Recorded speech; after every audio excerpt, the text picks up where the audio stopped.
Hey girl, hey, welcome back to my channel. It's your girl Misha. Thank you guys for joining me yet again for another review. We are back with a brand new review of Couples Retreat, Season 2, Episode 4, Secrets Revealed. Actually, wasn't no secrets being revealed, child. It was stuff we already knew.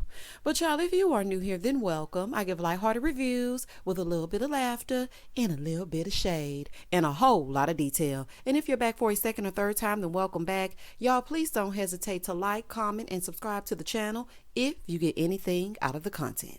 Now, child, let's get into it if we gonna get into it. When the episode first opens up, Daniel, okay? Daniel. It's really enough said. Daniel's still being embarrassing. Jess is still being embarrassed. Okay, she's sitting there looking crazy. Jess, girl, you went and got your little modest BBL. You're looking like something, honey, on top of the world. You got millions of followers on Instagram. Your shows are booked and overbooked, booked and busy every single weekend, getting flued out, and you're wasting your time on Daniel. The name alone makes me mad.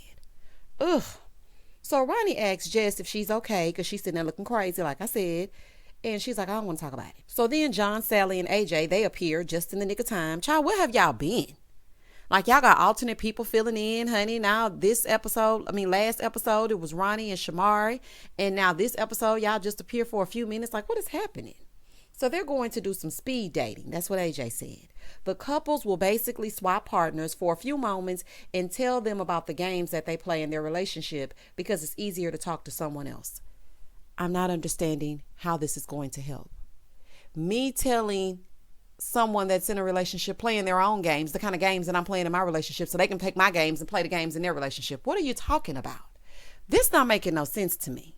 VH1. Now listen. I'm about the only somebody that's reviewing this show. And maybe like one other person. Nobody cares, child. And I'm really trying to get the people over here to what y'all talking about, but this ain't making no sense to me. Why are y'all swapping places to talk about your games that you play? BET got a whole show about that, honey. We don't need them to be swapping and playing games and whatnot. Anyway, AJ is hoping that it's going to help them open up. It's dumb. So then they're all at their stations. Then they switch. Michael ends up with Jess. Child, you know they play all day, honey. They weren't doing absolutely no work. Nick got Ajua, and she's listening to the games that he plays, and he says that he's a jokester. He was like, I might play too much, dog. I might play too much. You do play too much. You absolutely do. AJ comes over because she wants to hear what's all doing, and she asks Nick if he's playing games when he acts like he doesn't want to be bothered with Keonna because he knows that it gets under her skin. Child, he ain't playing no games. That's him. Switch. It's time to switch. Keonna, y'all know what? I just had an epiphany. I need to go to Tiffany's. But no, seriously. I just had an epiphany when I yelled out switch. Remember in House Party, because you know AJ was in House Party, child, her and Gina, cutting up with Martin as the DJ. Remember when that dude, I can't remember his name, kept hitting the table, and every time he would hit the table, Martin's song would skip, and he would yell switch to go to the next song? Child, just a side note. That just came into my mind, honey. I be thinking about all kinds of random stuff and piecing things together and connecting the dots. And then I just thought about House Party, AJ's on this show, and how they're switching couples. All right, now back to the mess. Keonna is now with Michael, and she's telling him that she withholds sex to play games as a punishment. I mean, I don't see the problem. Okay? I don't see that as a game either. For me, okay? Emphasis on for me. I have to be in the headspace to want to have sex with you. Like, you got to start getting me revved up at like 8 o'clock in the morning. What they say is true. Foreplay is not just for the bedroom. It's all day long, honey. And if you're not treating me right, I'm not giving you nothing. I mean, I'm not doing it. I'm just not doing it. So she said as much as she talks about Nick, she realizes that she needs to grow up too. Well, that's a mature way to look at it, and I'm happy that she realized that. But honey, as for me and my Hello Kitty, it's locked down if you ain't treating me right, and that's that on that. Moving forward. So then we see Shamari. She's over there with Styles, and he asked her what kind of game she plays with Ronnie, and she says she likes to fart. And girl, this game is a mess. Shamari, okay? I don't think that's what they meant. They didn't mean kindergarten games. They meant, what kind of foolery are you doing in your relationship to cause it to turn upside down? You another couple, you and Ronnie just here for a free vacation. Child, I'm about to play with y'all. At this point, I feel like AJ and John Sally getting these exercises off of Google, and it's not helping nothing. Okay, y'all just getting some stuff, piecing it together, and hoping that it sticks. Child.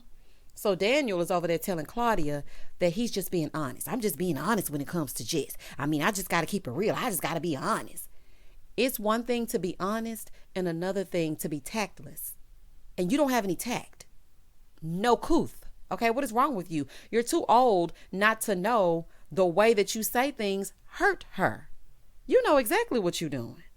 So then Jess is over there with KJ, and he's telling her that they can see things are bothering her, so she needs to say it because they can clearly see that it's happening, and he feels like something is a little bit off about Daniel. Child, I feel the same exact way. Moving forward. So Michael is making his rounds, honey, acting like he ain't hear nothing they talking about. Michael, if you don't want to change, why are you here? Okay, why? Because they're giving you sound advice, and you're still saying, Rada already knows what's going on. I cannot get jiggy with this, okay? Marasaka. If you don't want to be there, then don't be there. Okay, because you and Rada are getting on my nerves. So he over there getting on my nervous system, and he's telling Ajua that Rada likes to see him in the act. Okay, let's just say that she loves to watch. Okay, because some people, are voyeurs. They like to watch and whatnot. The problem is when you go do your own thing with them alone, and you riding around town with them like y'all are in a full-on relationship. If she wants you to just hit it and quit it and hit it and quit it, don't be sticking around to see what they're going to eat the next day. That's not how this works. Ajua was like, I just don't get that. And she was like, you can call me old school, you can call me antiquated, but what you gonna call me is me being in a 26-year relationship. I know that's right, girl. To each their own, but I couldn't do it. I just couldn't do it, honey. I just couldn't do it. I blame Rada for this, and let me tell y'all why. She knew from the start what she was getting into, okay? And she decided to stick around and then create these stupid rules that she knew that Michael was not going to follow. So I just really can't feel bad. I just can't. AJ pops over and she was like, well, I feel like your game is you making Rada think what she's thinking is possible, and you're stringing her along. So she stays knowing you ain't never gonna change, and then you gave her that ring knowing you were never gonna change. So Michael said, what AJ saying is a lie. Rada knew what it was from the start. So you know what it is when you signed up. But you do play games, Michael. I have to say that, because Rada thought that ring meant commitment when it did not. I also think that Michael plays the game to see how long she's going to put up with it. He wants to push her buttons and keep pushing and pushing and pushing the envelope until she snaps. He really sees her as a doormat, and he doesn't have any respect for her. And Rada, you need to have some respect for your damn self. Moving forward. In the next scene, Claudia is over there with Ron, and she said the reason that her and KJ are there is because of their lack of intimacy. She's like, I'm not really ready to give up on a good guy like KJ until I've exhausted all options. Well, how good could he be when he's not even attracted to you? Claudia, get some self-esteem about yourself. It's esteem of yourself. I know, I've been there. You got to work on it. But you saying you're going to be here with him until you exhaust all options, you need to start working on you so that you can see all the options have been exhausted. You say you want to have a baby. How much longer are you going to wait? How much more are you going to try? Like, you don't think you deserve a man that's at least attracted to you? Child, don't hold on just because you're afraid to start over. Because, child, that's a recipe for disaster. In the next scene, KJ is telling Keonna that he picks on Claudia's insecurities purposely. And he does it more harshly to try to get her to change. And who put you in charge of changing somebody? What do you think you need to change? KJ gets on my nerves. Now, he has some points here every now and again, but he's another one that absolutely gets on my nerves. So in the middle of the game, a seagull just decided to poop smack dab in the middle of Shamari's forehead. I was like, even the seagull know that y'all full of okay. He was like, let me release mine, honey, because y'all full of it. Jess was like, yeah, it definitely should have been Daniel. Even the seagulls want to steer clear of Daniel, honey. Don't nobody want to be around him but you. In the next scene, it's time for the chair questions for the couples. Y'all know how they like to do each and every episode. So the question this week is, who is sacrificing more in the relationship? So Jess said me. I hold back a lot. Rada was like, I do it. I sacrifice, but it's because I love you and I'm doing it on my own. It's because I want to do it. Oh, okay. So you want to sacrifice. So you got everybody fighting your battles and you want to do this. You're sacrificing your dignity as well. Did you know that? And according to you, it's because you want to do it. So I don't want to hear you whining about him not respecting your boundaries, because you're doing it and sacrificing yourself to make him happy because you love him. Anyway, child. So Keonna said, I've been sacrificing myself because I've guarded your reputation. And he's like, Yeah, you do a lot. You give me sex you should give me sex every now and again. She was like, can we stop talking about sex? He's like, I'm telling him how you sacrificing. No thanks, Nick. No thanks. Child, so it's time for the evening's activities. And Shamari's forehead is free from bird poop, and they're on their way to dinner. So, baby, they get downstairs, right? And they're greeted by the host. AJ tells them being elevated was their goal for today. So she wants to elevate their trust. So she tells them that tonight they're going to be separated and they're going to do a trust exercise. So she asks them to take out their phones, and if you trust your partner, swap your phones. Now, y'all know dang oh well ain't nobody swapping no phones except Ajua and Styles and Ronnie and Shamari. Anyway, let's see how this gonna go. Baby Claudia immediately starts going through that phone, honey. Her face was full of blue light. Do y'all hear me? I said, Claudia, I'm watching you over there trying to delete and erase real quick. So AJ goes, if you swap it, it means that you have nothing to hide. So Rada's over there telling Michael, you can see whatever you want to see in my phone. You can see it. He doesn't want to switch because it's an invasion of privacy. So Jess was like, y'all contract would definitely be over if you found out what was in his phone. No, it wouldn't. She would ask, he would lie, and they would continue. Moving forward. Of course, Shamari and Ronnie, they switched. Jess is like, we ain't switched because Daniel didn't want to. That's because Daniel got a full-on girlfriend, honey, or a wife. He got a secret life somewhere, allegedly. Because something ain't right about him, child. Something's just not right about him.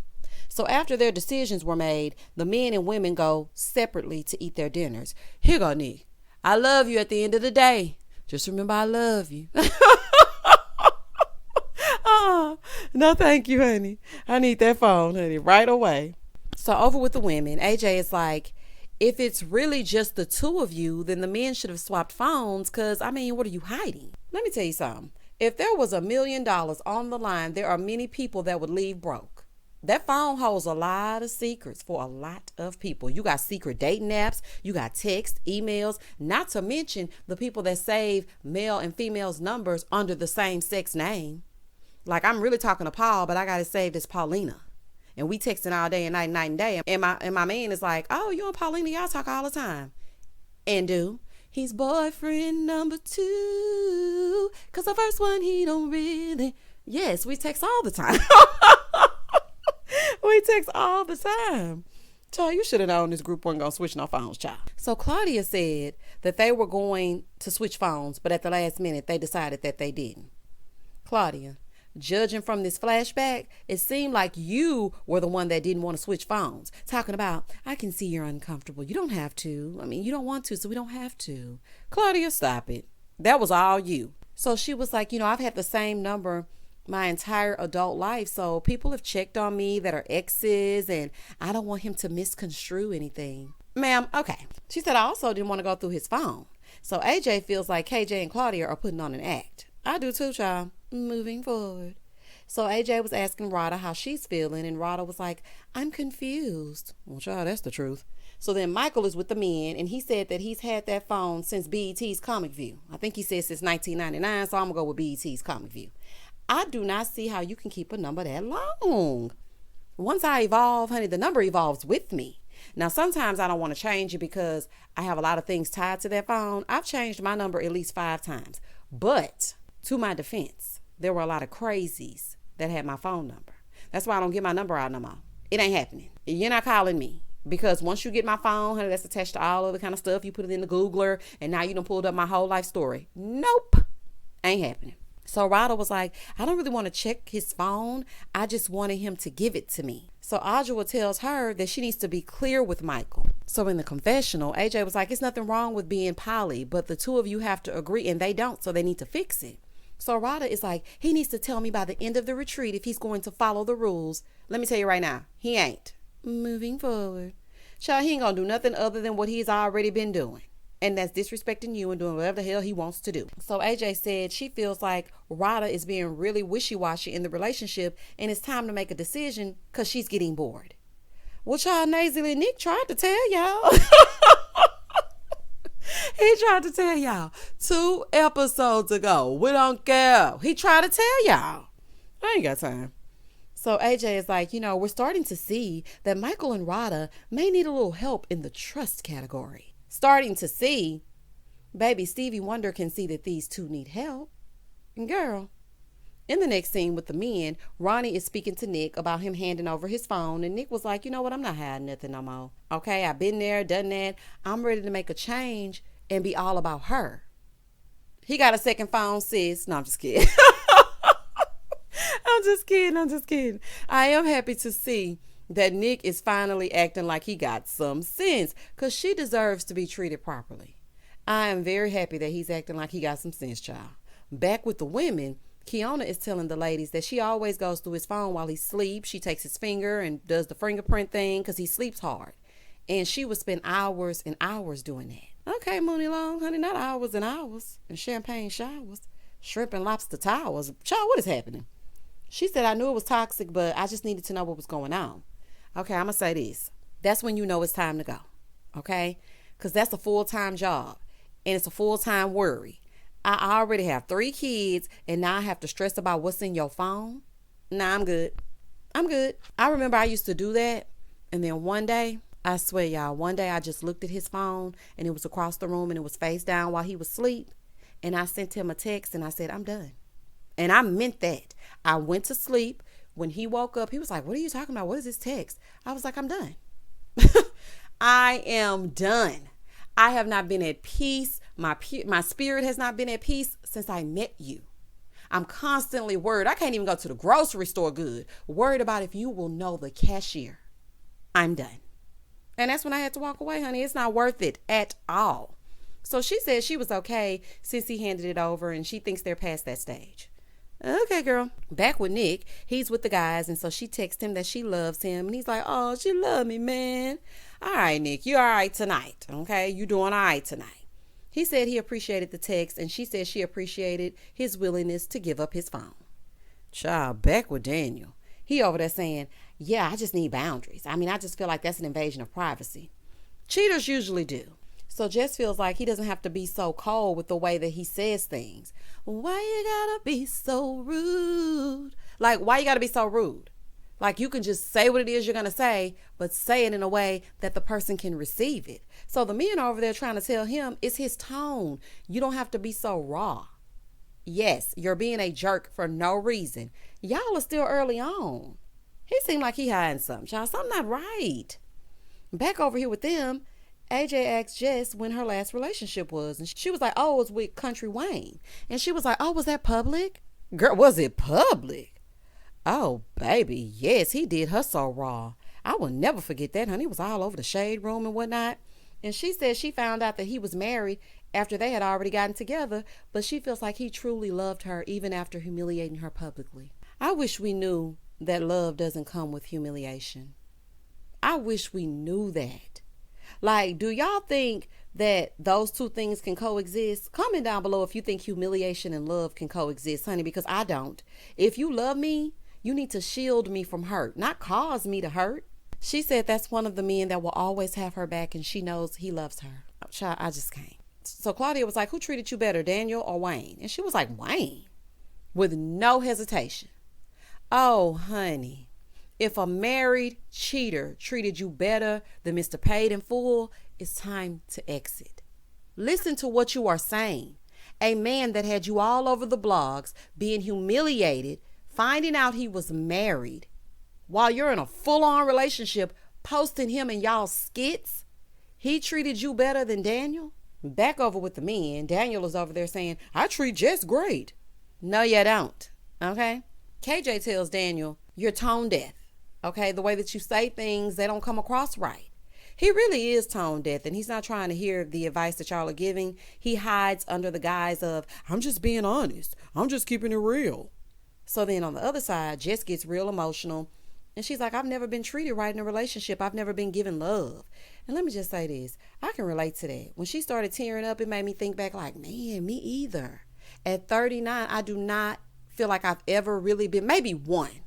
I feel like maybe one potential relationship could have been something, but all the rest, And it causes you to put a wall up because it doesn't seem like your person is out there. It's like, and then when you find someone that could be halfway decent, child, you're so damaged, you don't know how to receive it. So it's just a mess, child. It's just a mess all the way around. In the next scene, the couples are mingling after the dinner and they're trying to talk to Michael. Honey, I'm tired of hearing about Michael and Ryder. Who cares? He said she knew what it was. She acting like she don't know what it is. She said she's sacrificing of her own free volition, so child, leave him alone. Back with Jess and Daniel, baby, in their room. She got on her bonnet and she is letting him have it. Okay? She is letting him have it. She's sick of him saying whatever he want to say, however he want to say it. She said she called and got her another room because Daniel is just not getting it. Now, I am happy she's finally letting him have it, but it's not going to mean nothing if you're going to go right back over there, child. And it ain't going to mean nothing no way because he's a douche. And he's going to say, I'm just being real. I'm just being honest. You don't like an honest man? Would you rather me say it like that? You already know what he's about to do. So don't even waste your bonnet and your breath. Don't even worry about it. In the next scene, Nick receives a phone call from his mom, and she tells him that his dad had a stroke and fell down the stairs. Oh, my gosh. I know I give Nick a hard time, but it's all for kicks and giggles. But this right here is not funny. And this is very, very sad. And he has to leave to go check on him. I understand that. I understand you leaving this show to go check on your daddy. This show is not important. And half the time it's not real. It's an edited, scripted mess. I don't know the outcome of his dad, but I just pray that he pulls through. So in the end, in the last scene, you see Nick and Keonna, and they leave. And I don't know if they're coming back or not, but I do pray for a speedy recovery for your dad. And that was the end of the episode. Y'all comment down below if y'all happened to watch Couples Retreat last night. Please don't hesitate to like, comment, share my channel with a friend. Hit that notification bell so that you will be updated each and every time I upload a video. And as always, stay safe, stay blessed, spread love, not germs. Peace.